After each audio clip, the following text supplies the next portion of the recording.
Hey guys, it's Quigley again with another ROM review, and this time I've got the Slim ROM version 0.4 Alpha unofficial for the OnePlus 3, so stay tuned for that.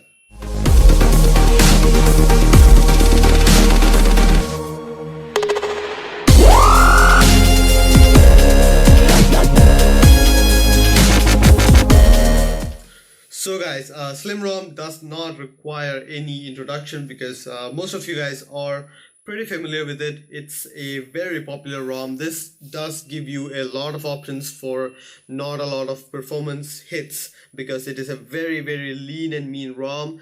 It has a lot of stuff. It has a lot of options and settings enabled, but none of them are going to keep you wanting for any more performance. So let's get started now. First of all, what you would see in the settings menu is the about phone page. In the about phone page, you can see this is Slim6. Basically, this is Slim Mellow or Slim Marshmallow, whatever you want to call it. This is based on the latest version of Android, which is available publicly. So this is the Android 6.0. So you do have Marshmallow in here.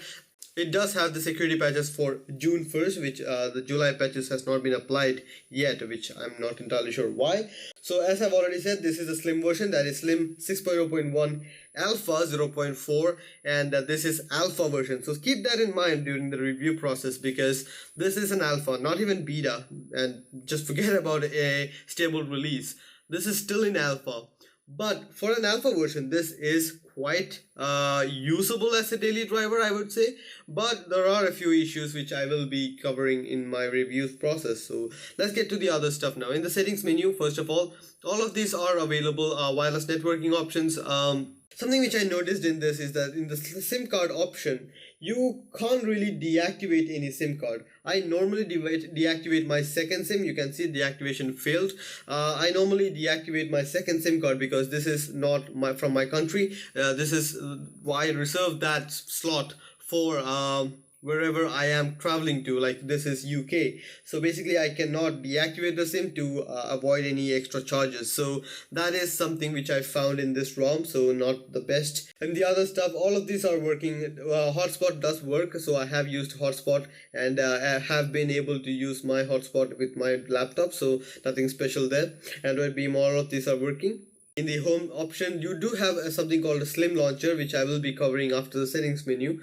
In the display options, you do have all the bells and whistles which you would expect in Marshmallow and a little bit more. You do have LCD density picker, so 400 is the default one with which it comes, so I haven't bothered to change it. I personally like 410. You don't have a 410 option here, so 400 seems like a better option, and it works. It really does work. I would normally change it to small so that I have more real estate, but for the purposes of the video I have kept it on normal so that you guys can see it. You do have an option to enable wake up on charge for the display, so whenever you plug in a USB cable for charging, the display wakes up and shows you, well, it's normal charging or it's light charging, whatever it is, so it is available. It does have the ambient display function, so you can enable or disable that with dose function. So you do have additional dose options, at which time interval it should pulse and double tap to wake on dose. All of that can be enabled here. Notification trouble, brightness level can be changed to whatever you want, so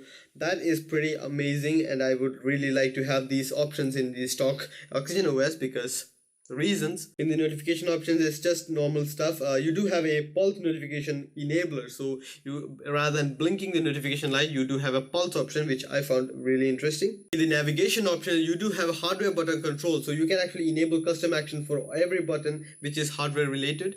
You do have a for back key, for home key, and something which I really appreciated in the app switcher key, for long pressing the app switcher, which is the recent button. You do have all of these options are available for all the hardware keys, but what I found really interesting is the menu big, which basically enables the menu option when you long press the recent button, which I found missing in Oxygen OS, which I kind of use as my daily driver. So that is pretty amazing. Rest everything is what you would expect out of any other stock based or AOSP based ROM for the OnePlus 3. In the battery option, now let me just talk to you about the battery life. The battery life from my experience on a Slim ROM has been rock solid. I have got really good battery life with the Slim ROMs on other phones. This one I guess it's because it's an alpha version. I didn't. It kind of didn't meet my expectations at least. There are a few battery drains and wake lock issues as I do understand.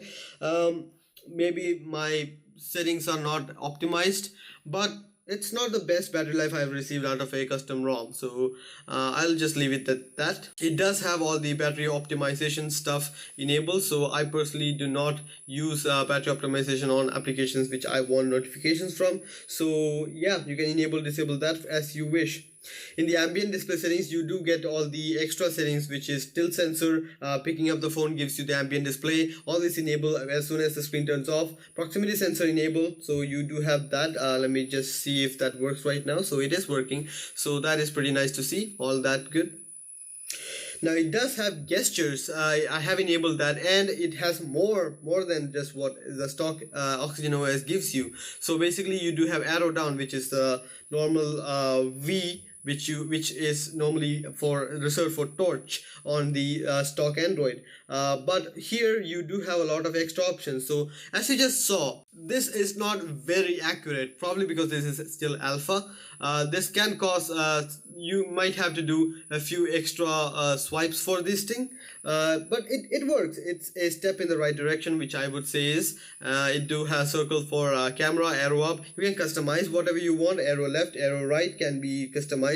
I personally don't use music options with that. I use my volume rocker for that with the exposed kernel, so you can select a custom app even for all of this stuff. So that is a very good evolution on this stuff, so I really like that. The other stuff, you do have notification slider settings. Basically the notification slider works, the alert slider works, and you can change the selection of these things also. So when it's on here, it can be total silence or just ring or priority only. All of that can be customized. As you see, I am changing it and the notification is changing, so that works. That's something which I really appreciate. Also, you can swap the recent button and the back button here, so that is also available if you're coming from something like Samsung ROMs or something from a no-name brand phone. You can actually use that. Pretty nice. Now in security, you do have the fingerprint unlock, and I have been using that. It does work out as you would expect out of a stock ROM. It is really nice, but it also has a smart unlock feature, which I really appreciate. I will be unlocking this now, and it does have smart lock with on-body detection, which I personally use a lot of times, and it works. I really like that. It also has the advanced reboot option inside the security option rather than the dev option, so if you want advanced reboot, you can enable it from here. Now from the developer option, you do have to enable root access after going in here, because as a stock, I had to flash the Super Soup package also. This doesn't come with the Super Soup package, so just a heads up there.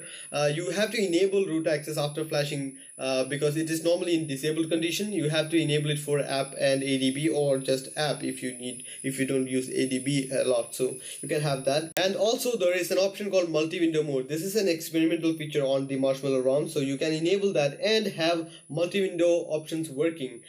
But I personally found this multi-window more finicky than what I saw in Resurrection Remix, because there were a lot of problems. A lot of times it doesn't work. It just stares at me with a blank screen. A lot of times it has happened, so I'm not going to endorse using the multi-window right now.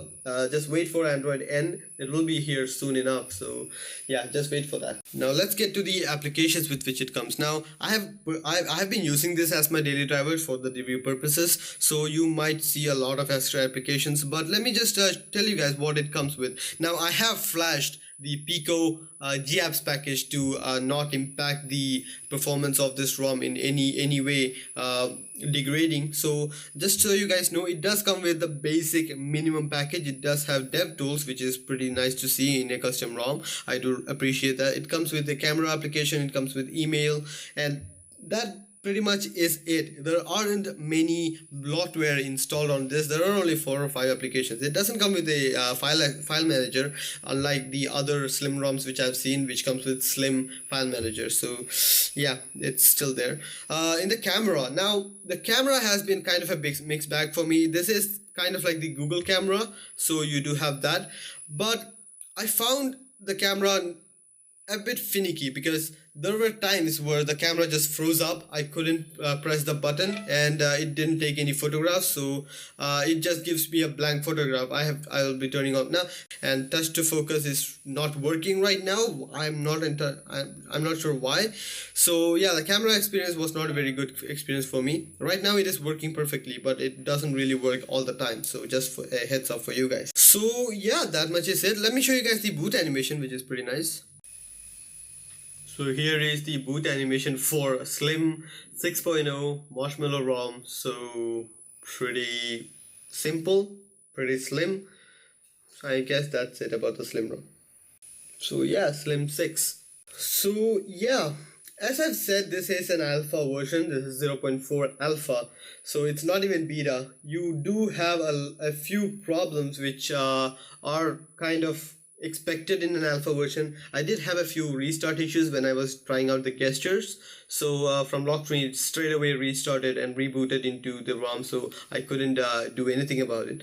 There has been a few problems with the camera. Again, I've already discussed the camera with you guys. So yeah, these are problems which you should expect with an alpha version. But the thing is, this is still a much more usable ROM than other alpha versions out there. So that is something which I really appreciate.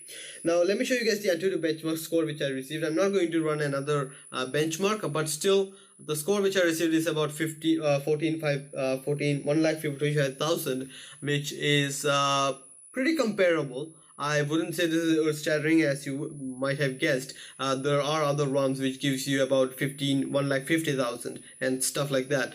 This isn't earth-shattering, but it's still as good as a stock ROM, and it's still as zippy as ever. So that is what matters. So I guess that much is it about the ROM. This is a very, very amazing ROM from its heritage and how it works on this phone. It gives you the alert slider and most of the stock functions, and I'm actually waiting for dash charging to work. And yeah, did I mention dash charging does not work, and that won't be working until some time, until OnePlus releases the binary code. So stop your horses.